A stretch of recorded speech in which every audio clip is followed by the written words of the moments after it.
मम्मा छा थियो बेटा? अॼु बासण वारी छुटी ते त मुंहिंजी ससु चई तूं बासण मन हे कहिड़ा कम आहिनि मम्मा।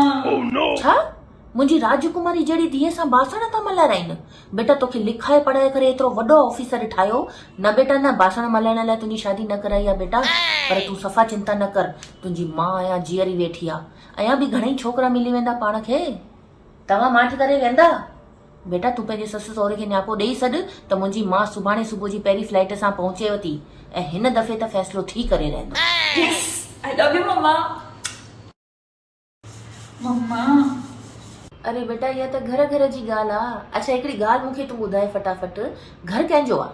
मुंहिंजो बासण कंहिंजा आहिनि? मुंहिंजा। अच्छा राति जो वरी हिननि ई बासणनि में रोटी कंहिंखे खाइणी आहे? मूंखे।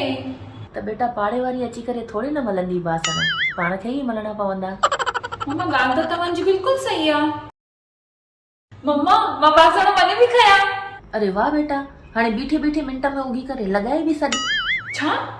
अरे बेटा पाड़े वारी त सुम्ही पई आहे न, उहा किथे अची करे लॻाईंदव तव्हांजा बासण? समझी वियमि मम्मा। ऐं हाली बेटा पंहिंजे सावरनि जूं एतिरियूं नंढियूं नंढियूं ॻाल्हियूं मूंखे न ॿुधाए, छा आहे त घर जी ॻाल्हि घर में ई हुजे त वधीक सही आहे।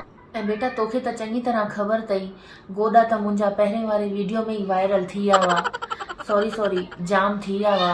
ऐं बेटा हाणे सच ॿुधायां त कन बि बराबरि साथ नथा ॾियनि, जेसीं ताईं मशीन लॻायां। ठीकु आहे मम्मा, पर प्लीज़ तूं पंहिंजो ध्यानु रखजांइ।